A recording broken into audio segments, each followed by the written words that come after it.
ദൈവനാമത്തിന് മഹത്വം ഉണ്ടാകട്ടെ. യോഹന്നാൻ്റെ ലേഖനം നമ്മൾ കഴിഞ്ഞ ദിവസങ്ങളായിട്ട് പഠിച്ചുകൊണ്ടിരിക്കുകയാണല്ലോ. വളരെ അനുഗ്രഹിക്കപ്പെട്ട ദൈവവചന ഭാഗങ്ങൾ നമ്മളെപ്പോഴും പ്രാർത്ഥനയ്ക്കൊക്കെ കോട്ട് ചെയ്യുന്ന ഭാഗങ്ങളാണ്. കാൺമീൻ നാം ദൈവമക്കളെന്ന് വിളിക്കപ്പെടുവാൻ പിതാവ് നമുക്ക് എത്ര വലിയ സ്നേഹം നൽകിയിരിക്കുന്നു, അങ്ങനെ തന്നെ നാം ആകുന്നു, ലോകം അവനെ അറിഞ്ഞിട്ടില്ലായതുകൊണ്ട് നമ്മെയും അറിയുന്നില്ല എന്ന് പറയുന്നതായിട്ടുള്ള ദൈവവചന ഭാഗങ്ങൾ. എന്ന് മാത്രമല്ല, അവൻ പ്രത്യക്ഷനാകുമ്പോൾ അവനെ താൻ ഇരിക്കും പോലെ തന്നെ നാം അവനെ താൻ ഇരിക്കും പോലെ തന്നെ കാണുന്നതാകൊണ്ട് അവനോട് സദൃശ്യന്മാരാകും എന്ന് അറിയുന്നു. അവനിൽ ഈ പ്രത്യാശയുള്ളവനെല്ലാം അവൻ നിർമ്മലനായിരിക്കുന്നത് പോലെ തന്നെ തന്നെ നിർമ്മലീകരിക്കുന്നു. പാപം ചെയ്യുന്നവനെല്ലാം അധർമ്മവും ചെയ്യുന്നു, പാപം അധർമ്മം തന്നെ. അപ്പോൾ നമുക്ക് മനസ്സിലാക്കാൻ കഴിയും, നമ്മൾ ഈ രക്ഷയിലേക്ക് കടന്നു വന്നത് തന്നെ ഈ ലോകം നമുക്ക് യോഗ്യമല്ല എന്നും, നമ്മൾ ഇന്ന് ജീവിക്കുന്നതായിട്ടുള്ള ജീവിത രീതിയും ശൈലിയും അതേ നിലയിൽ മുന്നോട്ട് പോയാൽ നിത്യമായ നാശത്തിലേക്കാണ് നമ്മൾ പോകുന്നതെന്നും തിരിച്ചറിഞ്ഞ് ആണ് കർത്താവെ, ഈ ഒരു പാപം നിറഞ്ഞ ജീവിതം എനിക്ക് ആവശ്യമില്ല, നീ നൽകുന്ന വിശുദ്ധിയും ദൈവകൃപയും ഉള്ള ജീവിതമാണ് എനിക്ക് വേണ്ടത് എന്ന് തീരുമാനിക്കുകയും ദൈവകൃപയിൽ പൂർണ്ണമായിട്ട് ശരണപ്പെടാനായിട്ട് കർത്താവ് ഇടയാക്കുകയും ചെയ്തതെന്ന് നമുക്കറിയാം. അങ്ങനെ ഈ ലോകത്തിൻ്റെ മാലിന്യം വിട്ട് ഈ ലോകത്തിൻ്റെ അന്ധകാരത്തിൽ നിന്ന് മുന്നോട്ട് വന്ന ഒരു ദൈവത്തിൻ്റെ പൈതലിന് അവന് പിന്നെ ഏതെങ്കിലും ജീവിതത്തിൻ്റെ ഒരു അനുഭവത്തിൽ വെച്ച് ഈ പഴയ ഇരുട്ട് തന്നെയായിരുന്നു നല്ലത്, പഴയ അന്ധകാരത്തിൽ ജീവിച്ചാൽ മതിയായിരുന്നു, ആ പാപം തന്നെയായിരുന്നു നല്ലത് എന്ന് ചിന്തിക്കാനായിട്ട് അവന് എന്നെങ്കിലും സാധിക്കുമോ? നമ്മൾ രക്ഷയെക്കുറിച്ചും ദൈവകൃപയെക്കുറിച്ചും മനസ്സിലാക്കുന്ന ആ രീതി അനുസരിച്ച് അങ്ങനെ ഒരു ദൈവവൈതലിന്, വീണ്ടെടുക്കപ്പെട്ട ദൈവവൈതലിന് അങ്ങനെ ഒരിക്കലും ചിന്തിക്കാനോ ആഗ്രഹിക്കാനോ ഒരിക്കലും സാധിക്കത്തില്ല. പാപത്തിൽ സന്തോഷിക്കാനായിട്ട് ഒരു ദൈവവൈതലിന് സാധിക്കത്തില്ല. അല്ലെങ്കിൽ തിന്മയിൽ സന്തോഷിക്കാനായിട്ടും അനീതിയിൽ സന്തോഷിക്കാനായിട്ടും ഒരു ദൈവവൈതലിന് ഒരിക്കലും സാധിക്കത്തില്ല. കാരണം നമ്മൾ രക്ഷിക്കപ്പെട്ടവരാണ്, ദൈവത്തെ അറിഞ്ഞവരാണ് എന്ന് പറയുന്നതിൻ്റെ അർത്ഥം തന്നെ നമുക്കതിൽ സന്തോഷിക്കാൻ കഴിയാത്തവരാണ് എന്നുള്ളതാണ്. പിന്നെ നമുക്ക് എങ്ങനെ അതിൽ സന്തോഷിക്കാനായിട്ട് കഴിയും? എന്നാൽ നമുക്കറിയാമല്ലോ, പല നിലകളിലുള്ള ദുരുപദേശങ്ങൾ കടന്നു വരികയും അത്രയൊന്നും എക്സ്ട്രീമായിട്ട് പോകേണ്ട ആവശ്യമൊന്നുമില്ല, അത്രയെല്ലാം വേർപാടും വിശുദ്ധിയുടെ ഒന്നും ആവശ്യമൊന്നുമില്ല, അത്രയെല്ലാം ദൈവകൃപയിൽ നിൽക്കേണ്ട ആവശ്യമൊന്നുമില്ല. നമുക്ക് ഈ ലോകത്തെയും അതുപോലെ തന്നെ ദൈവത്തെയും ഒരുപോലെ പ്രസാദിപ്പിക്കാനായിട്ട് കഴിയും. ലോകത്തിലെ മോഹങ്ങളൊന്നും അങ്ങനെ വിട്ടുകളയേണ്ട ആവശ്യമൊന്നുമില്ല. ഈ ലോകം നമുക്ക് എൻജോയ് ചെയ്യാനായിട്ടാണല്ലോ ദൈവം സൃഷ്ടിച്ചിരിക്കുന്നത്. അതുകൊണ്ട് ഈ ലോകത്തെ അങ്ങനെ അങ്ങ് വിട്ടുകളയേണ്ട. ഈ ലോകത്തിലെ മോഹങ്ങളും അതേസമയം തന്നെ ദൈവകൃപയിലും ജീവിക്കാൻ കഴിയും എന്ന് പറയുന്ന ചില തത്വജ്ഞാനികളുടെ ചില ഉപദേശങ്ങളുടെ വെളിച്ചത്തിലാണ് ഈ നിലയിലുള്ള വളരെ സിമ്പിളെന്ന് നമുക്ക് തോന്നാവുന്നതാണെങ്കിൽ തന്നെ വളരെ പ്രാധാന്യമുള്ളതായിട്ടുള്ള ഈ ഡിക്ലറേഷൻസ് യോഹന്നാൻ ഇവിടെ ചെയ്യുന്നത് എന്ന് നമുക്ക് കാണാനായിട്ട് കഴിയും. Dear friends, now we are children of God എന്ന് നമ്മൾ ഇന്നലെ ചിന്തിക്കുക. കാരണം അതൊരു അംബിഗിറ്റിയിൽ ഒരു ആണോ അല്ലയോ എന്നുള്ള ഒരു നിലയിൽ അല്ല ദൈവത്തിൻ്റെ വചനം പ്രസൻറ്റ് ചെയ്തേക്കുന്നത്. വളരെ വ്യക്തമായിട്ടാണ് ദൈവത്തിൻ്റെ വചനം അതിൽ നിന്ന് നമ്മളോട് സംസാരിക്കുന്നത്.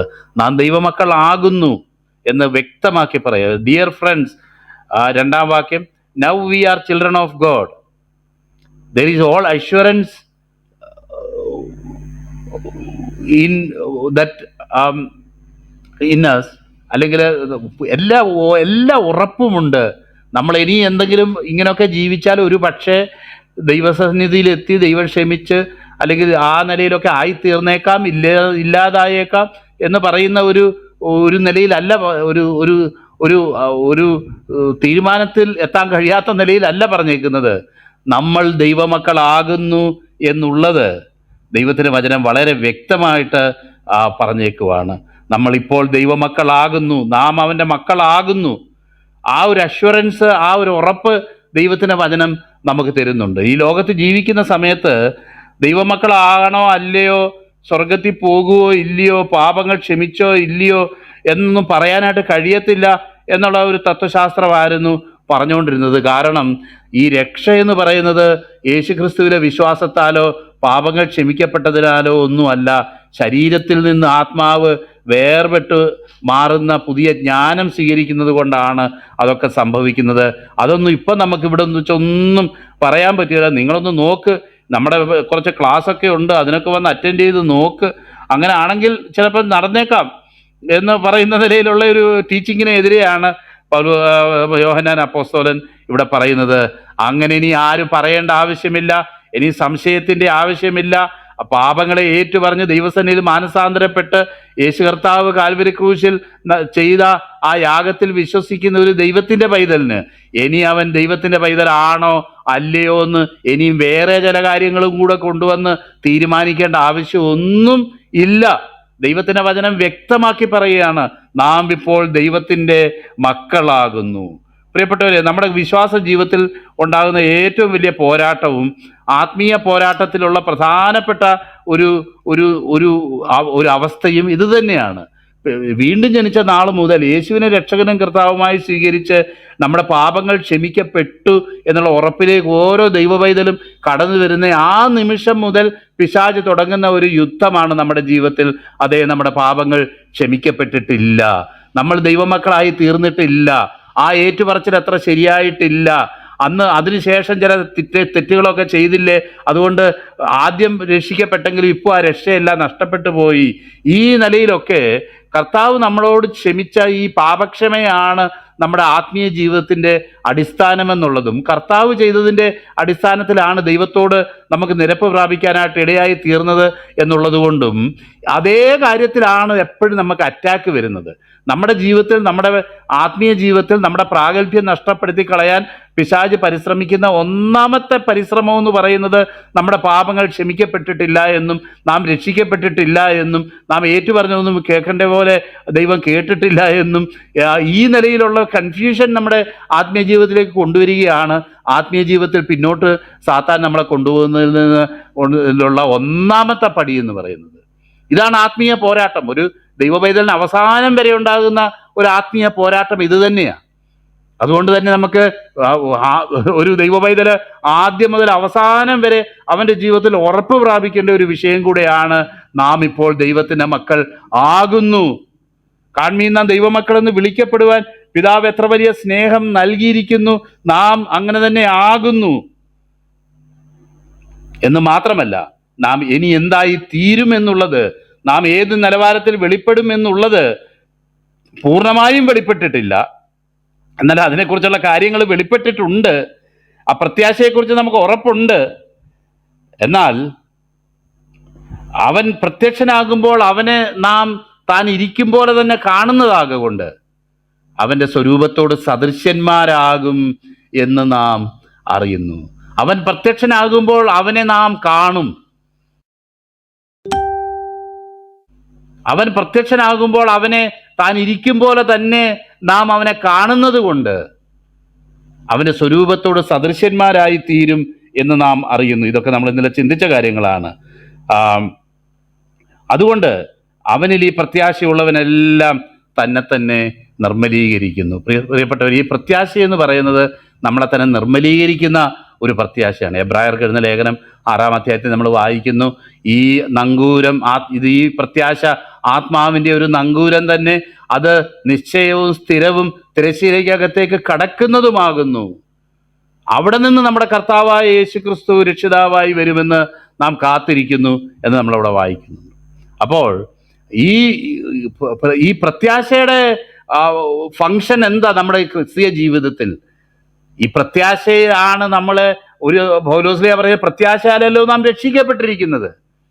അപ്പൊ ഈ പ്രത്യാശ എന്ന് പറയുന്നത് ഈ നമ്മുടെ രക്ഷയോടുള്ള ബന്ധത്തിലും നമ്മുടെ ദൈവിക പദ്ധതികളോടുള്ള ബന്ധത്തിലും ഈ ദൈവം നമ്മുടെ ജീവിതത്തിൽ എന്ത് ചെയ്തു, ഇനി എന്ത് ചെയ്യാൻ പോകുന്നു എന്നുള്ള കാര്യം ഹൃദയത്തിൽ ഭദ്രമായിട്ട് നമ്മൾ കരുതിക്കൊള്ളുകയും അത് വിശ്വസിക്കുകയും ചെയ്യുക എന്നുള്ളത് ദൈവത്തിൻ്റെ ദൈവിക പദ്ധതികളിൽ ഭാഗമാക്കാവുന്നതിനുള്ള ബന്ധം വളരെ പ്രധാനപ്പെട്ട കാര്യമാണ്. അവിടെയാണ് പിശാച് കലക്ക് കിടക്കാനായിട്ട് ആഗ്രഹിക്കുന്നത്. രക്ഷിക്കപ്പെട്ടിട്ടില്ല, ക്ഷമിക്കപ്പെട്ടിട്ടില്ല. അപ്പോൾ അത്തരം വാദങ്ങൾക്കെതിരെ വളരെ വ്യക്തമായ ഒരു നിലപാടാണ് യോഹന്നാൻ ഇവിടെ സ്വീകരിക്കുന്നത് എന്ന് നമുക്ക് കാണാൻ കഴിയും. For we shall see him as he is. Everyone who has this hope in him purifies himself just as he is pure. അവൻ നിർമ്മലനായിരിക്കുന്ന പോലെ തന്നെ നാമും അവനിൽ ഈ പ്രത്യാശയുള്ളവനെല്ലാം തന്നെ നിർമ്മലീകരിക്കുന്നു എന്ന് അവിടെ പറഞ്ഞിട്ട് ഇന്ന് പറയുമ്പോൾ രണ്ട് കാര്യങ്ങൾ ദേവദാസൻ ഓൾറെഡി പറഞ്ഞു കഴിഞ്ഞു. ഒന്ന്, ദൈവത്തോട് ചേർന്ന് നടക്കുന്ന ഒരു വ്യക്തിയെക്കുറിച്ച് ഓൾറെഡി നമ്മൾ പറഞ്ഞിട്ടുണ്ട്. അവൻ ഇരുട്ടിൽ നടക്കത്തില്ല. അവൻ ഇരുട്ടിൽ നടക്കുകയും അവൻ ദൈവത്തോട് കൂട്ടായ്മയുണ്ടെന്ന് പറയുകയും ചെയ്യാനായിട്ട് കഴിയത്തില്ല. പാപം ഉണ്ടായിരിക്കുക പാപമില്ല എന്ന് പറഞ്ഞ് ദൈവത്തെ അസത്യവാദിയാക്കാനായിട്ട് കഴിയത്തില്ല. ഈ വിഷയങ്ങളൊക്കെ നമ്മൾ 1-ാം അധ്യായം ചിന്തിച്ചപ്പോൾ തന്നെ നമ്മൾ ചിന്തിച്ചതാണ്. ഇവിടെ ഒരു പ്രാവശ്യം കൂടെ അത് എടുത്തു പറയുകയാണ്. ഒരിക്കലും ദൈവത്തോട് ചേർന്ന് ജീവിക്കുന്ന ഒരു വ്യക്തിക്ക് അധർമ്മത്തിൽ ജീവിക്കാൻ, പാപത്തിൽ ജീവിക്കാൻ കഴിയത്തില്ല. പാപത്തെ ഹൃദയം കൊണ്ട് അപ്രിഷ്യേറ്റ് ചെയ്തുകൊണ്ട് എനിക്ക് പാപമാണ് ചെയ്യേണ്ടത് എന്ന് ആഗ്രഹിച്ച് ഉള്ളിൻ്റെ ഉള്ളിലുള്ള ആഗ്രഹം പാപം ചെയ്യാനുള്ള ഒരു പ്രവണതയായിട്ട് കണ്ടുകൊണ്ട് ഒരു ദൈവത്തിൻ്റെ പൈതലിന് മുന്നോട്ട് പോകാൻ കഴിയത്തില്ല. ദൈവത്തിൽ നിന്ന് ജനിച്ചതാണെങ്കിൽ ദൈവവുമായിട്ട് ഏതെങ്കിലും നിലയിലുള്ള എന്തെങ്കിലും ഒരു ബന്ധമോ സ്പർശനമോ ജീവിതത്തിൽ ഉണ്ടായിട്ടുണ്ടെങ്കിൽ, ഈ വിശുദ്ധനായ ദൈവത്തിൻ്റെ കുറിച്ചൊരു വെളിപ്പാട് ഉണ്ടായിട്ടുണ്ടെങ്കിൽ ഒരിക്കലും അങ്ങനെ ഒരു വ്യക്തിക്ക് പാപത്തിൽ സന്തോഷിക്കാനും പാപത്തിൽ തുടരാനുമായിട്ട് സാധിക്കത്തില്ല. വീണ്ടും ജനിച്ച ഒരു ദൈവത്തിന്റെ പൈതലിന് പാപത്തിൽ മുന്നോട്ട് പോകുമ്പം അവൻ്റേതായിട്ടുള്ള വിമ്മിഷ്ടവും അതിൻ്റെ ശ്വാസം മുട്ടലും ഒക്കെ ആത്മീയമായിട്ട് അവൻ അത് അനുഭവിക്കും. അത് നിശ്ചയമായിട്ടും അനുഭവിക്കും. ഒരു വട്ടം വീണു പോയെന്ന് വരാം, അല്ലെങ്കിൽ ചില പ്രാവശ്യം ചില സാഹചര്യങ്ങളിൽ പെട്ട് അവൻ അങ്ങനെയൊക്കെ തകർന്നു പോയെന്ന് വന്നേക്കാം. എന്നാൽ അത് നമുക്കറിയാമല്ലോ, ദൈവത്തിന്റെ പരിശുദ്ധാത്മാവ് അവനിൽ വസിക്കുകയും അവന് ആ കുറ്റബോധം അവന് നൽകുകയും ഈ പാപത്തിൽ നിന്ന് വീണുപോയ അവസ്ഥയിൽ നിന്ന് ഏറ്റുപറഞ്ഞ് ഉപേക്ഷിച്ച് ദൈവവുമായിട്ട് നിരപ്പ് പ്രാപിച്ച് വീണ്ടും ആ ദൈവികമായ കൂട്ടായ്മയിൽ മുന്നോട്ട് പോകാനായിട്ടുള്ള പ്രവണത അവൻ്റെ ഉള്ളിൽ ഉണ്ടാകും. പാപത്തെ ഒരിക്കലും ലാഘവമായിട്ട് കണ്ട് മുന്നോട്ട് പോകാനായിട്ട് വീണ്ടും ജനിച്ച ഒരു ദൈവത്തിന്റെ പൈതലിന് സാധിക്കത്തില്ല. അല്ലെങ്കിൽ പാപത്തെ ഒരു കൈയിൽ പിടിച്ചോണ്ട് വിശുദ്ധമായ കൽപ്പനകളെ ഒരു കൈയിൽ പിടിച്ചോണ്ട് മുന്നോട്ട് പോകാൻ കഴിയത്തില്ല. അങ്ങനെയുള്ള വ്യക്തികളും അങ്ങനെയുള്ള പ്രവർത്തികളും അങ്ങനെയുള്ള ഉപദേശവും തെറ്റാണ്. പാപവുമായിട്ട് കോംപ്രമൈസ് ചെയ്ത് മുന്നോട്ട് പോകാനായിട്ട് ഇതാക്കുകയും നമുക്ക് അങ്ങനെയൊക്കെ ചെയ്യാൻ ഒരു കുഴപ്പവും ഇല്ല, അതൊക്കെ ആര് പറഞ്ഞു, പണ്ടത്തെ കുറച്ച് ഉപദേശിമാരിങ്ങനെ പറഞ്ഞു ഉണ്ടാക്കിയതാണെന്നൊക്കെ പറഞ്ഞ് നടക്കുന്ന ആധുനിക ഉപദേഷ്ടാക്കന്മാരെല്ലാം അവർ ദൈവത്തിൽ നിന്നാണോ പിശാചിൽ നിന്നാണോ എന്നുള്ളത് നമുക്ക് ഈ ഒരു ഉപദേശത്തിൻ്റെ രീതി കൊണ്ട് നമുക്ക് മനസ്സിലാക്കാം. കഞ്ചാവ് അടിച്ചുകൊണ്ടും ബൈബിൾ പ്രസംഗിക്കാം, വെള്ളമടിച്ചുകൊണ്ടും ബൈബിൾ പ്രസംഗിക്കാം, അല്ലെങ്കിൽ ഇതുപോലുള്ള തിന്മകളിൽ ഏർപ്പെട്ടുകൊണ്ടും പ്രസംഗിക്കാം, വ്യഭിചാരം ചെയ്തുകൊണ്ടും ദൈവവചനം പ്രസംഗിക്കാം എന്നൊക്കെ ഉള്ളത് ഇത്തരം ഉപദേഷ്ടാക്കന്മാർ നമുക്ക് കാണിച്ചു തരുന്ന പുതിയ പുതിയ സാധ്യതകളാണ്. കാരണം ഇത് മറ്റുള്ള ലോകത്തിലുള്ള ഒരു പുസ്തകമൊക്കെ വായിക്കുന്നത് പോലെ, ഒരു കെമിസ്ട്രിയോ ഫിസിക്സോ ഒക്കെ പഠിക്കുന്ന പോലെ കുറച്ച് ഫോമുലയൊക്കെ പഠിച്ചത് അങ്ങനെയല്ലേ രക്ഷയുടെ ശാസ്ത്രം, ആ ശാസ്ത്രം, ഈ ശാസ്ത്രം എന്നൊക്കെ പറഞ്ഞ് കുറച്ച് ശാസ്ത്രം പഠിച്ചാൽ മതിയോ? അല്ല. അത്തരം ഉപദേശങ്ങളോ അത്തരം ഉപദേഷ്ടാക്കന്മാരോ അങ്ങനെയുള്ളവരുടെ ഉപദേശം കേൾക്കുന്നതോ ഉചിതമല്ല. Everyone who sins breaks the law. In fact, sin is lawlessness, but you know that he appeared so that he might take away our sins. അപ്പം കർത്താവ് പ്രത്യക്ഷപ്പെട്ടതിന് രണ്ട് കാര്യങ്ങൾ നമ്മളിവിടെ വായിക്കുന്നുണ്ട്. അതിൻ്റെ ഇപ്പം നമ്മൾ വായിച്ച 5-ാം വാക്യത്തിലും പാപങ്ങളെ നീക്കുവാൻ അവൻ പ്രത്യക്ഷനായി എന്ന് നിങ്ങൾ അറിയുന്നു. അവനിൽ പാപമില്ല, അവനിൽ വസിക്കുന്നവനാരും പാപം ചെയ്യുന്നില്ല, ചെയ്തുകൊണ്ടിരിക്കുന്നില്ല എന്നുള്ളതാണെന്ന് കർത്താവിൻ്റെ ദാസൻ ഓൾറെഡി പറഞ്ഞു കഴിഞ്ഞു. അതുകൊണ്ട് ഞാൻ അതിനെ വിവരിക്കുന്നില്ല. കാരണം ചെയ്തുകൊണ്ടിരിക്കാനായിട്ട് പിന്നെയും തുടർമാനമായിട്ട് പാപത്തിൽ വീഴുന്ന ഒരു ജീവിതത്തിലേക്കല്ല കർത്താവ് നമ്മളെ വിളിച്ചിരിക്കുന്നത്. പഴയ നിയമകാലത്തെ കാര്യങ്ങളൊക്കെ ആണെങ്കിൽ പിന്നെ നമുക്ക് പറയാമായിരുന്നു, മനുഷ്യന് വിശുദ്ധീകരണം എന്നുള്ള ഒരു അനുഭവം ആഴമായിട്ട് അനുഭവിക്കാൻ കഴിയാത്തത് കൊണ്ട്, പലപ്പോഴും പാപത്തിന്റെ ശക്തി മനുഷ്യനിൽ തന്നെ ഇരിക്കുന്നത് കൊണ്ട് എത്ര പാപം ചെയ്യുകയില്ല എന്നൊക്കെ വിചാരിച്ചാലും ആ ജഡത്താലുള്ള ബലഹീനത നിമിത്തം അവൻ വീണു പോവുക തന്നെ ചെയ്യും. എന്നാൽ പുതിയ നിയമത്തിൽ പാപക്ഷമ മാത്രമല്ല, പാപത്തിന്റെ ശക്തിയിൽ നിന്നുള്ള മോചനവും കൂടെ യേശു ക്രിസ്തുവിലുണ്ട്. ഇന്നൊരു തെറ്റ് ചെയ്താൽ ആ തെറ്റിനെ ഉപേക്ഷിച്ച് ഏറ്റുപറയാൻ മാത്രമല്ല, അതിനെ വെറുക്കാനും, കർത്താവ് ഏത് നിലവാരത്തോടെ അതിനെ വെറുക്കുന്നു ആ നിലവാരത്തോടു കൂടെ തന്നെ ആ പാപത്തെ വെറുക്കാനും, ഇനി ഒരിക്കലും അതെൻ്റെ ജീവിതത്തിൽ സംഭവിക്കരുതേ, ഉണ്ടാകരുതേ എന്നുള്ള വലിയ ആഴമേറിയ കരച്ചിലും ആഴമേറിയ തകർച്ചയോടും കൂടെ ദൈവസന്നിധിയിലേക്ക് ഒരു ദൈവവേദലിന് പോകാനായിട്ട് കഴിയും. ദൈവവേദന അങ്ങനെ പോകണം. പാപത്തിൽ തുടരാൻ കഴിയുന്നില്ല. ഞാൻ പലപ്പോഴും ആലോചിക്കുക, ഈ നമ്മളിന്ന് ഇവിടെ ഹെഡിങ് ഇട്ടേക്കുന്ന പോലെ, കുഞ്ഞുങ്ങളെ ആരും നിങ്ങളെ തെറ്റിക്കരുത്, അവൻ നീതിമാനായിരിക്കുന്നത് പോലെ നീതി ചെയ്യുന്നവൻ നീതിമാനാകുന്നു. നമുക്കറിയാം തെറ്റിക്കുന്നവരാരാണ് എന്നുള്ളത് ഓൾറെഡി അവിടെ പറഞ്ഞു കഴിഞ്ഞു. എന്തിനാ തെറ്റിക്കുന്നതെന്ന് നമ്മൾ പറഞ്ഞു കഴിഞ്ഞു.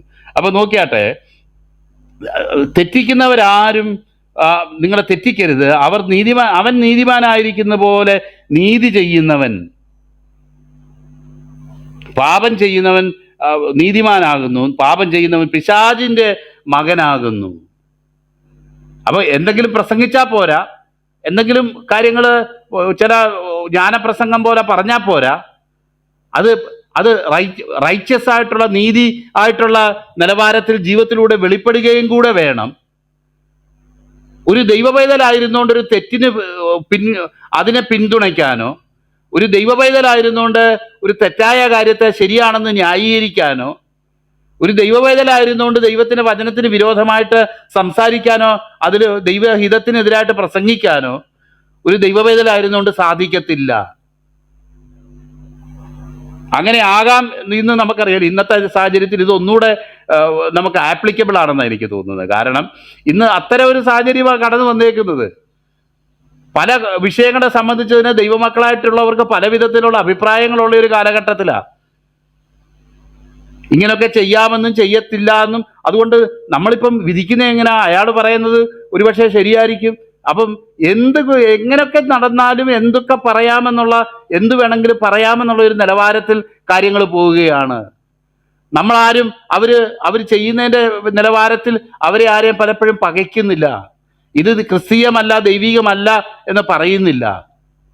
നോക്കിയാട്ടെ, നമുക്ക് കാണാമല്ലോ, 2-ാം സങ്കീർത്തനം വായിക്കുമ്പോഴാണ് കാണുന്നത്, ജാതികൾ വ്യർത്ഥമായി നിരൂപിക്കുന്നതും അഭിഷിക്തനെതിരെ അവരൊക്കെയും കൂട്ടം കൂടുകയും ജാതികൾ കലഹിക്കുന്നതും വശങ്ങൾ വ്യർത്ഥമായി നിരൂപിക്കുന്നതും യഹോവയ്ക്കും അവൻ്റെ അഭിഷിക്തനും വിരോധമായി ഭൂമിയിലെ രാജാക്കന്മാർ എഴുന്നേൽക്കുകയും അധിപതികൾ തമ്മിൽ കൂടിയാലോചിക്കുകയും ചെയ്യുന്നു എന്നവിടെ വായിക്കുന്നു. അപ്പം വലിയൊരു ഇന്റർനാഷണൽ ഒരു കോൺസ്പിറസിയെ കുറിച്ചാണ് നമ്മളവിടെ വായിക്കുന്നത്. ദൈവത്തിനെതിരെ ദൈവത്തിന്റെ കെട്ടുകളെ പൊട്ടിച്ചെറിയാൻ യഹോവയ്ക്കും അവൻ്റെ അഭിഷിക്തനും വിരോധമായി ഭൂമിയിലെ രാജാക്കന്മാർ എഴുന്നേൽക്കുകയും ചെയ്യുന്നു. അപ്പൊ പിശാച് ചെയ്യുന്ന ചില പ്രവർത്തികളെയാണ് നമുക്കിവിടെ കാണാൻ കഴിയുന്നത്.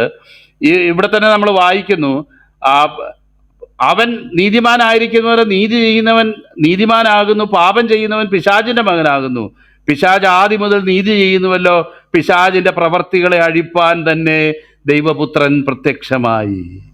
അപ്പൊ നമുക്കറിയാം പിശാചിന്റെ ചേതോവികാരം എന്തായിരുന്നെന്നൊക്കെ ഉള്ളത് ഏകദേശം ദൈവത്തിന്റെ വചനത്തിൽ വെളിപ്പെടുത്തപ്പെട്ട യെശയ്യാ പ്രവചനത്തിലും എസെക്കിയേൽ പ്രവചനത്തിലും ഒക്കെ എഴുതപ്പെട്ട വാക്യങ്ങളിൽ നിന്ന് നമുക്ക് മനസ്സിലാകാം. അവന്റെ സിംഹാസനം ദൈവത്തിന്റെ സിംഹാസനത്തിനേക്കാളും ഉയരത്തിൽ വെക്കാനും അവൻ ദൈവമെന്ന് വിളിക്കപ്പെടുവാനും ആ നിലയിലുള്ള ചില മോഹങ്ങളും ഒക്കെ അവന്റെ ഉള്ളിൽ ഉണ്ടാകുകയും, അങ്ങനെ അവൻ വെട്ടേറ്റ് വീണ ഒരു മാലാഖയാണ്, വെട്ടേറ്റ് വീണ ദൈവദൂതനാണ് അവൻ എന്നുള്ളത് ദൈവത്തിന്റെ വചനത്തിൽ നമുക്ക് ഗ്രഹിക്കാനായിട്ട് കഴിയും.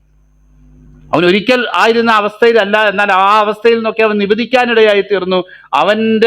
അവന്റെ ആദ്യം മുതലേ ഉള്ള പ്രവർത്തനം എന്ന് പറയുന്നത് ദൈവത്തിന്റെ മഹത്വത്തിനും ദൈവീക പദ്ധതികൾക്കും പരിപാടികൾക്കും എതിരായിട്ട് കാര്യങ്ങളെ ചെയ്യുകയും, അതേസമയം ആരും ആ കാര്യങ്ങളെ തിരിച്ചറിയരുത്, അവനെ ദൈവമെന്നും മാത്രമല്ല അവന്റെ ഉപദേശങ്ങളൊക്കെ നമ്മുടെ നന്മയ്ക്ക് വേണ്ടിയാണെന്നും നമ്മൾ വിചാരിക്കണം എന്ന് അവൻ വിചാരിക്കുന്നത്.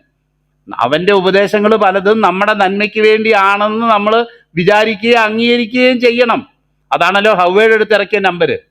അപ്പം ഇന്നും അതെ, ദൈവിക ചിന്തകൾക്കും ദൈവവചനത്തിനും ദൈവത്തിന്റെ വിശുദ്ധിക്കും എതിരെ അവൻ സംസാരിക്കുകയും അവൻ പല തോന്നലുകളും നമ്മുടെ ഹൃദയത്തിൽ നൽകുകയും തെറ്റായ ആലോചനകളെയും കൗൺസിലുകളെയും നമുക്ക് നൽകിയിട്ട് നമ്മളത് തിരിച്ചറിയണം.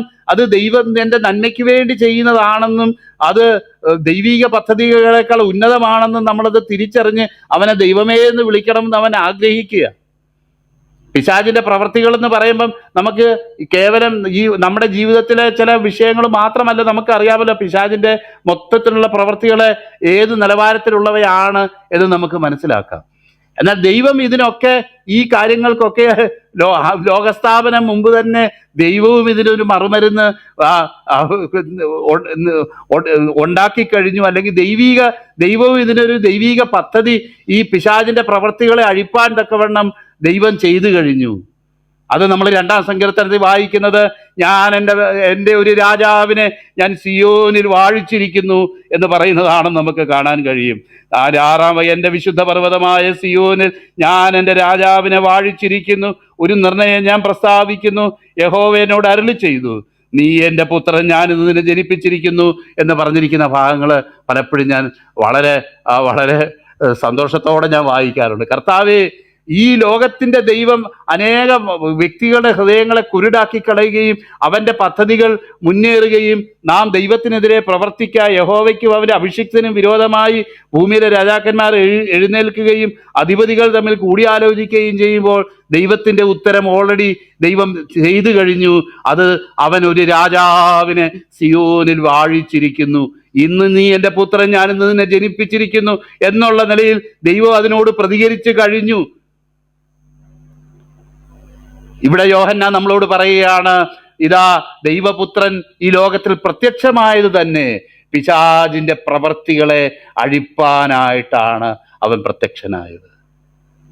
എത്ര സമൂലമായിട്ട്, എത്ര കൃത്യമായിട്ട് പിശാച് പലപ്പോഴും അവന്റെ വിചാരം അവൻ ദൈവത്തെക്കാൾ ബുദ്ധിയുള്ളവനാണ്, ദൈവമക്കളെയൊക്കെ കബളിപ്പിക്കാം എന്നൊക്കെയാണ് അവൻ വിചാരിക്കുന്നതെങ്കിൽ ദൈവം അതിനെല്ലാം ഉപരിയായിട്ട് അതിനെല്ലാം കവർ ചെയ്യുന്ന വിധത്തിൽ അവൻ തൻ്റെ രാജാവിനെ സിയോനിൽ വാഴിച്ചിരിക്കുന്നു. നോക്കിയാട്ടെ, ഇവിടെ നമ്മൾ കാണുന്നത് ദൈവപുത്രൻ പ്രത്യക്ഷമായി പാപത്തെ അഴിപ്പാൻ. അവനെ അറിഞ്ഞു എന്ന് അറിയുന്നവൻ പാപത്തിൽ തുടരുന്നില്ല, അവൻ പാപം ചെയ്തുകൊണ്ടിരിക്കുന്നില്ല എന്ന് മാത്രമല്ല, പാപം ചെയ്യുന്നവൻ പിശാചിന്റെ മകനാകുന്നു. പിശാച് ആദ്യം മുതൽ പാപം ചെയ്യുന്നുവല്ലോ. പിശാചിന്റെ പ്രവർത്തികളെ അഴിപ്പാൻ തന്നെ ദൈവപുത്രൻ പ്രത്യക്ഷമായി. ഏറ്റവും അനുഗ്രഹിക്കപ്പെട്ട ഒരു വാക്യം പണ്ട് ഞാൻ ഓർക്കുന്നുണ്ട്. ആലപ്പുഴയിൽ ഒരു ശുശ്രൂഷയ്ക്ക് പോയപ്പം അവിടെ ഒരു ദൈവദാസൻ ഇങ്ങനെ കാര്യമായിട്ട് പോവുക, സ്നാനമൊക്കെ കഴിഞ്ഞ്. അപ്പം ആ സ്ഥലത്തിൽ എന്തോ ആരാണ്ട് കൂടോത്രം ചെയ്തു വെച്ചിട്ടുണ്ടെന്ന് പറഞ്ഞ് ഈ കൂടോത്രം പൊക്കാനായിട്ട് പോവുക. അപ്പം പുതിയ നിയമത്തിന്റെ കാഴ്ചപ്പാടനുസരിച്ച് നമുക്കറിയാം, പല കൂടോത്രങ്ങൾ ചെയ്തതും പല ആഭിചാര പ്രവർത്തികളും അതിൻ്റെ പുസ്തകങ്ങളും ഒക്കെ കൊണ്ടുവന്ന് ചുട്ടുകളഞ്ഞു എന്നൊക്കെ നമ്മൾ അപ്പോസ്തല പ്രവർത്തികൾ നമ്മൾ വായിക്കുന്നുണ്ട്. അത് തന്നെ 50,000 വെള്ളിക്കാശ്, എത്രയോ വിലയുള്ള പുസ്തകങ്ങളായിരുന്നു എന്ന് നമ്മൾ കാണുന്നുണ്ട്. എന്നാൽ ഒരു ഒരു ഒരു ഒരു ബ്രോഡർ സെൻസിൽ നമ്മൾ കാര്യങ്ങളെ കാണുമ്പോൾ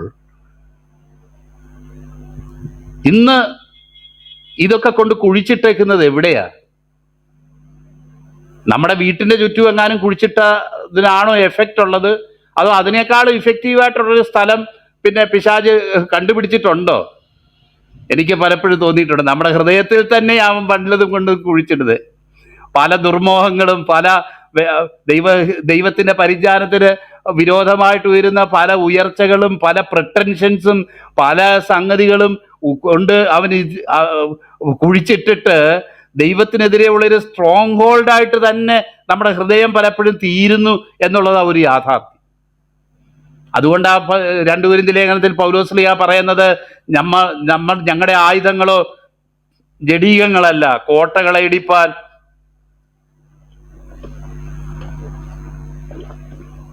കോട്ടകളെ ഇടിപ്പാൻ ദൈവസന്നിധിയിൽ ശക്തിയുള്ളവ തന്നെ.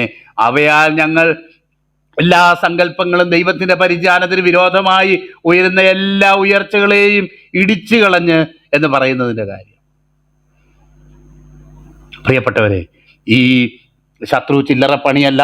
വല്ല കുപ്പിയോ മുട്ടത്തോടോ തലമുടിയോ വേറെ നാരങ്ങായോ ഒക്കെയാണ് കൊണ്ട് കുഴിച്ചിടുന്നതെങ്കിൽ അതിനൊക്കെ ഒരു പരിഹാരം നമുക്ക് എങ്ങനെയെങ്കിലും ഉണ്ടാക്കാമായിരുന്നു. എന്നാൽ ഇന്നവൻ കൊണ്ട് കുഴിച്ചിടുന്ന സാധനമൊക്കെ അതിനേക്കാളൊക്കെ പവർ കൂടിയതാ. അതുകൊണ്ട് കുഴിച്ചിടുന്ന സ്ഥലം നമ്മുടെ ഹൃദയത്തിൽ തന്നെയാ. എല്ലാവിധ മോഹങ്ങളെയും യാക്കോബിന്റെ ലേഖനത്തിൽ വായിക്കുന്നത് പോലെ, മോഹം ഗർഭം ധരിച്ച് പാപത്തെ പിറന്നു, പാപം മുഴുത്തിട്ടും മരണത്തെ പിറന്നു എന്ന് എഴുതിയിരിക്കുന്നത് പോലെ, ആ നാനാവിധ മോഹങ്ങളെ കൊണ്ടുവന്ന് നമ്മുടെ ഉള്ളിൽ കുഴിച്ചിടുകയും ആ മോഹങ്ങളിൽ നിന്ന് ദൈവത്തെ വിട്ടുമാറി ഈ ലോകത്തിൻ്റെ അല്പനിമിഷത്തേക്കുള്ള പല സുഖങ്ങളുടെ പുറകെ പോകാൻ തക്കവണ്ണം നമുക്ക് നിരന്തരം പ്രേരണ തരുന്ന ശത്രുവിൻ്റെ പല പോരാട്ടങ്ങൾ നമുക്ക് പരിചയമുള്ളതാണല്ലോ പ്രിയപ്പെട്ടവർ. അതിൻ്റെ വശ്യതയിൽ പലപ്പോഴും കുഴപ്പമില്ല, ഇത് കഴിഞ്ഞിട്ട് അങ്ങ് ദൈവത്തെ സേവിക്കാം, ഇത് കഴിഞ്ഞിട്ട് ദൈവത്തെ അങ്ങ് അനുസരിക്കാം എന്ന് വരെ തീരുമാനിച്ച് ഒരു ഏശാവിനെ പോലെ ഒരു ഊണിന് വേണ്ടി ജ്യേഷ്ഠാവകാശം വിറ്റുകളഞ്ഞു പോകുന്ന ഏശാവുമാര് എത്രമാത്രം ഉള്ള ഒരു കാലഘട്ടത്തിലാണ് നമ്മൾ ജീവിക്കുന്നത്. ശനിയാഴ്ച വൈകുന്നേരം ആകുമ്പം ഇതിനൊക്കെ ഒരു നീക്കുപോക്ക് അങ്ങ് പ്രാപിച്ചാൽ മതിയല്ലോ, അതിന് മുന്നേ വലിയ വിഷയമൊന്നുമില്ല. ശനിയാഴ്ച വൈകുന്നേരം രാത്രിയാകുമ്പോൾ ഒരു നല്ല വെള്ളയായിട്ട് അങ്ങ് തീർന്നാൽ മതി, അതുവരെ എങ്ങനെ വേണേലും നടക്കാം. പ്രിയപ്പെട്ടവരെ, പാവവും ഇതും കൂടെ ഒരുമിച്ച് പോകത്തില്ല എന്നാ ദൈവത്തിന്റെ വചനം പറയുന്നത്. നമ്മൾ പറമ്പിൽ കുഴിച്ചിട്ടത് പൊക്കുന്നതിന് മുന്നേ നമ്മുടെ ഹൃദയം ഒന്ന് പരിശോധിക്കാം. ഹൃദയത്തിൽ എന്തൊക്കെയാ കൊണ്ട് കുഴിച്ചിട്ടേക്കുന്നത്? എന്തെല്ലാം ദുർമോഹങ്ങളാണ്! നിങ്ങളുടെ അജ്ഞാനകാലത്തുണ്ടായിരുന്ന മോഹങ്ങളെ മാതൃകയാക്കാതെ വ്യർത്ഥവും പെറുപാരമ്പര്യമായ നിങ്ങളുടെ നടപ്പിൽ നിന്ന് എന്നൊക്കെ ദൈവത്തിന്റെ വചനം പറയുന്നതിന്റെ അർത്ഥം എന്താ? അത് ഈ നിലയിലുള്ള ആ ലോകപ്രകാരമുള്ള നമ്മുടെ ആ ചിന്താഗതികളെയും അങ്ങനെയുള്ള മോഹങ്ങളെയും പ്രിയപ്പെട്ടവരെ അവിടെ ഉദ്ദേശിച്ചേക്കുന്നത്. അതിനെ മാതൃകയാക്കരുത്. വിളിച്ച വിശുദ്ധനൊത്തവണ്ണം എല്ലാ നടപ്പിലും വിശുദ്ധരാകുവിൻ എന്ന് ദൈവത്തിന്റെ വചനം നമ്മളോട് പറയുന്നു. പിശാചിന്റെ പ്രവർത്തികളെ അഴിപ്പാൻ കർത്താവിന്റെ ദാസൻ പറഞ്ഞതുപോലെ അത് ലോകത്തിലെങ്ങും അല്ല, നമ്മുടെ ജീവിതത്തിലാണ് ഈ പിശാചിന്റെ പ്രവൃത്തികളെ അഴിക്കപ്പെടേണ്ടത്. ഈ ദിവസങ്ങളിൽ ദൈവത്തിന്റെ പ്രധാനപ്പെട്ട പ്രവർത്തനം നടക്കുന്നത് നമ്മുടെ ഈ ഹൃദയത്തിലാണ്. വിശുദ്ധീകരണം നടക്കുന്നത് എവിടെയാ? നമ്മുടെ ഹൃദയത്തിലാണ്. നമ്മുടെ ദേഹിയുടെ തലത്തിലാണ് ദൈവം ഇന്ന് നമ്മളെ രൂപാന്തരപ്പെടുത്തിക്കൊണ്ടിരിക്കുന്നത്. അതുകൊണ്ട് പൈശാചികമായിട്ടുള്ളതോ ലോകപ്രകാരമായിട്ടുള്ളതോ ആയുള്ള എന്തെങ്കിലും ആഗ്രഹങ്ങളോ മോഹങ്ങളോ നമ്മൾ ലക്ഷ്യമാക്കി വെക്കേണ്ട ഒരാവശ്യവുമില്ല. അതുകൊണ്ട് കൂടുതൽ ടെംപ്റ്റേഷൻസ് ഉണ്ടാകത്തേ ഉള്ളൂ. അതൊന്നുമല്ല പ്രധാനപ്പെട്ട കാര്യം. അവൻ നിർമ്മലനായിരിക്കുന്ന പോലെ തന്നെ നമ്മളെ തന്നെ നിർമ്മലീകരിക്കാനുള്ള ഒരു ആഗ്രഹവും ആവേശവും നമ്മളിൽ ഈ ദിവസങ്ങളിൽ വ്യാപരിക്കേണ്ടത് എന്ന് ദൈവത്തിന്റെ വചനം പറയും. ഏത് വിഷയത്തിൽ, എന്ത് കാര്യത്തോടുള്ള ബന്ധത്തിൽ എനിക്ക് ഒരു പടിയും കൂടെ എൻ്റെ കർത്താവിനോട് അടുക്കാം, അതാ ഒരു ദൈവവേദന്റെ പ്രധാനപ്പെട്ട കൺസേൺ.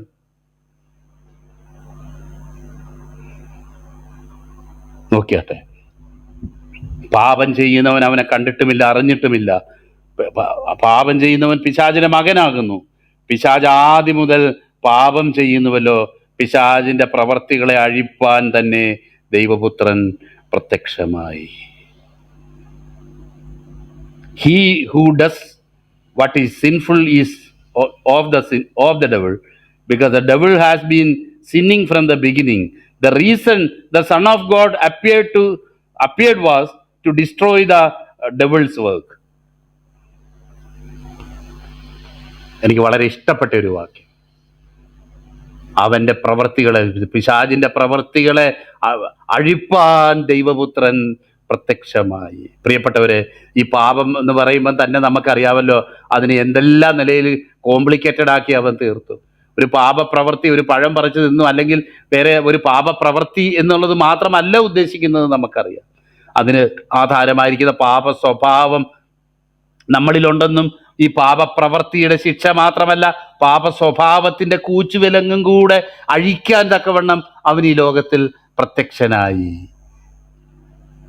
പൂർണ്ണമായും വിശുദ്ധമായിട്ട് അവൻ നിർമ്മലനായിരിക്കുന്ന പോലെ നിർമ്മലമായിരിക്കുന്നതായിട്ടുള്ള തനിക്ക് തന്നെ തേജസ്സോടെ മുൻനിർത്തുന്നതിന് വേണ്ടി കറ ചുളുക്ക ഒന്നും ഇല്ലാത്ത ഒരു മണവാട്ടിയായി തന്നൊക്കെ തന്നെ തേജസ്സോടെ മുൻനിർത്തുന്നതിന് വേണ്ടി തൻ്റെ സഭയ്ക്ക് വേണ്ടി അവൾക്ക് വേണ്ടി തന്നെത്താൻ ഏൽപ്പിച്ചു കൊടുത്തു എന്നാണ് നമ്മൾ വായിക്കും. അത് കുറച്ച് സമയമാകുമ്പോഴത്തേക്ക് കുറച്ച് ക്രീം പുരട്ടി അന്നേരത്തേക്കുള്ള ഒരു ബ്യൂട്ടീഷ്യൻ്റെ അടുത്ത് പോയി ചെയ്യുന്ന പണിയല്ല അത്. ഈ നമുക്ക് എത്ര കാലം ഈ ലോകത്ത് കർത്താവ് തന്നിട്ടുണ്ടോ ആ കാലത്തൊക്കെയും ഈ ലക്ഷ്യത്തോടു കൂടെ ഒരുക്കപ്പെടുന്ന ഒരു മണവാട്ടിയുടെ കാര്യമാണ് ഈ ദൈവത്തിന്റെ വചനം പറയുന്നത്. അതിനുവേണ്ടി തന്നെത്താൻ ഏൽപ്പിച്ചു കൊടുത്ത കർത്താവ്. ആ തന്നെത്താൻ ഏൽപ്പിച്ചു കൊടുക്കുക എന്നൊക്കെ പറയുമ്പം അതൊന്ന് ചിന്തിച്ചു നോക്കണം അതെന്താണെന്നുള്ളത്. എന്തെങ്കിലും ഒരു വില അതിനു വേണ്ടി കൊടുത്തെന്നല്ല പറയുന്നത്. ദൈവപുത്രൻ തന്നെത്താൻ അവളെ നിർമ്മലയാക്കി തീർക്കാൻ വേണ്ടി തന്നെത്താൻ ഏൽപ്പിച്ചു കൊടുത്ത ആ വലിയ സ്നേഹം നോക്കിയാട്ടെ. എൻ്റെ വാക്കുകൾ വിരമിക്കട്ടെ, ആ സമയമായല്ലോ. നോക്കിയാട്ടെ, നീതി പ്രവർത്തിക്കാത്തവൻ ആരും സഹോദരനെ സ്നേഹിക്കാത്തവനും ദൈവത്തിൽ നിന്നുള്ളവനല്ല. അവർ രണ്ട് കാര്യങ്ങളും അവിടെ പറഞ്ഞിട്ടുണ്ട്. ഒന്ന്, നീതി പ്രവർത്തിക്കുന്ന കാര്യമായി ഇത്രയും നേരം പറഞ്ഞുകൊണ്ടിരുന്നത്. പാപത്തെ ഒരുമിച്ച് മുന്നോട്ട് കൊണ്ടുപോയി എല്ലാ ദിവസവും ഒരു മാപ്പുസാക്ഷിയായിട്ട് നിൽക്കുന്ന ഒരു അനുഭവമല്ല. ഒരു ദൈവത്തിൻ്റെ പൈതലിന് വിശുദ്ധീകരിക്കപ്പെടുന്ന അനുഭവമുണ്ട് എന്ന് പറഞ്ഞിട്ട് പറയാ, സ്നേഹിക്കാത്തവനും ദൈവത്തിൽ നിന്നുള്ളവനല്ല. സ്നേഹക്കുറവൊക്കെ നമ്മുടെ ജീവിതത്തിൽ നിന്ന് ഒരുപക്ഷെ വന്നേക്കാം. എന്നാൽ സ്നേഹക്കുറവാണ്, സ്നേഹമില്ലായ്മയാണ്, വെറുപ്പാണ് നമ്മുടെ ജീവിതത്തിന് മുഖമുദ്രയെങ്കിൽ ദൈവത്തിൽ നിന്ന് നമ്മൾ ജനിച്ചിട്ടില്ല, ദൈവത്തെ നാം അറിഞ്ഞിട്ടുമില്ല. നീതി പ്രവർത്തിക്കാത്തവൻ ആരും കാര്യങ്ങൾ വ്യക്തമാക്കുക. 9-ാം വാക്യത്തിൽ നമ്മൾ കണ്ടു, അവന്റെ വിത്ത് അവനിൽ വസിക്കുന്നു.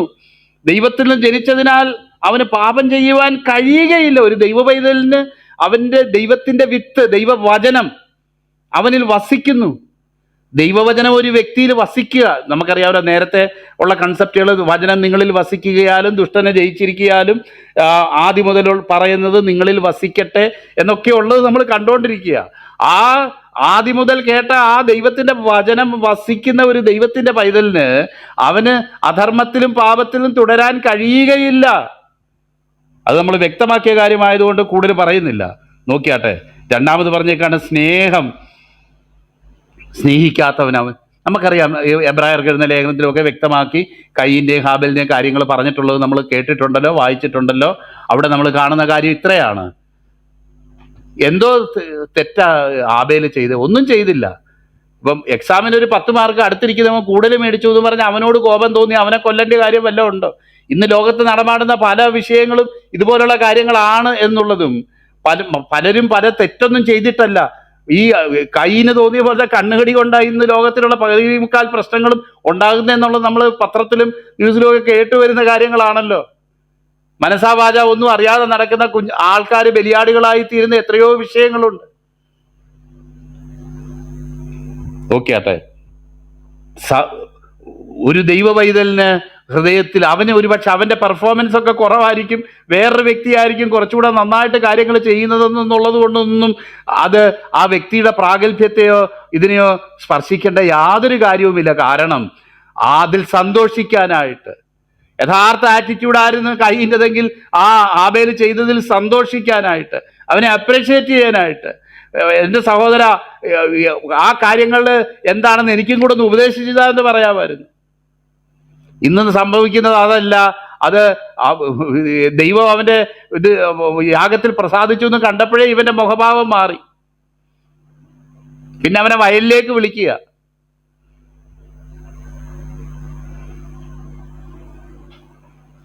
പ്രിയപ്പെട്ടവരെ, സഹോദരനെ കൊല്ലുവാൻ പോലെ അല്ല, അവനെ കൊല്ലുവാൻ സംഗതി എന്താ? അവന്റെ പ്രവൃത്തി ദോഷവും സഹോദരൻ്റെ നീതിയുള്ളതുമാകൊണ്ടത്രേ.